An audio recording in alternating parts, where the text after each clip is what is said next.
Hello everyone, কেমন আছেন সবাই? ব্যস্ততম একটা জীবন চক্র আমাদের সবারই। তার মধ্যে সন্তানদের সাথে একটা সময় তো পার করতেই হয়। আমার মা ছেলে হঠাৎ করে মন ছুটেছিল, চলে গিয়েছিলাম প্রবর্তক ইস্কন মন্দিরে। এই যে ইস্কন মন্দিরের পরিবেশটা জাস্ট অসাধারণ। মানে আমি যতটা বলছি তার থেকে ভীষণ ভীষণ ভীষণ একটা শান্ত প্রকৃতি, কৃষ্ণ কীর্তন সব কিছুকে মিলিয়ে অসাধারণ একটা মুহূর্ত পার করে এলাম দুজনে। আসলে আমাদের যে একটা যান্ত্রিক জীবন আছে, মাঝে মাঝে এই জীবনটার থেকে সন্তানদেরকে নিয়ে একটু ছোট্ট পরিসরে সময় কাটানো সবার উচিত।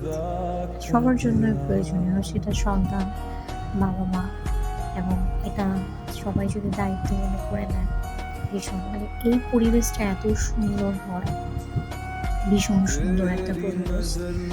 আর অনিরুদ্ধ এবং আমি দুজনের মাঝে একটা সুন্দর সময় কেটে গেছে।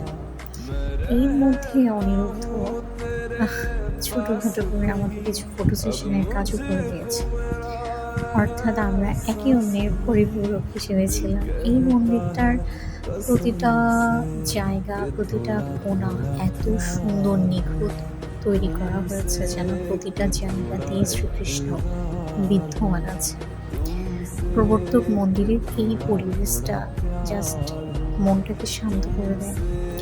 দেখেন প্রত্যেকটা জায়গাতে এত সুন্দর করে এখানে শ্রী গুরুদেব যে আহ, প্রতিমা স্থাপন করা হয়েছে, তার সাথে এই যে এখনো অনেকগুলো কাজ চলছে মন্দিরে, মন্দিরের আরো অনেক কিছু উন্নয়ন, আরো অনেকগুলো কাজ স্টার্ট করেছে চারপাশে, আরো অনেকটা বড় পরিসরে মন্দিরের কাজটা চলছে। তো জাস্ট মন্দিরটা দেখলেই কেমন যেন একটা শান্তি প্রতীক হিসেবে কাজ করে নিজের মধ্যে।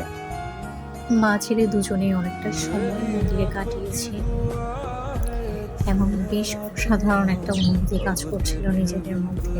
এটা হচ্ছে মন্দিরের প্রতিটা দেওয়ালের কোনায় কোনায় যে আমাদের ধর্মীয় কিছু অনুভূতি আছে।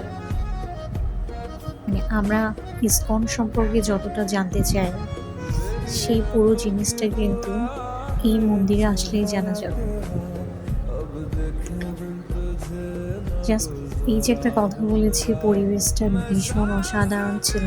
আমি হয়তো সবটা ভিডিও রেকর্ডিংয়ের মধ্যেই ফুটিয়ে তুলতে পারিনি, বাট পার্সোনালি এত সুন্দর কাজ, এত নিখুঁত কাজ, মানে প্রত্যেকটা জায়গাতেই যে বলেছি যে শ্রীকৃষ্ণের একটা ফ্লেভার আমরা অনুভব করে থাকি, ওরকম একটা বিষয় আছে।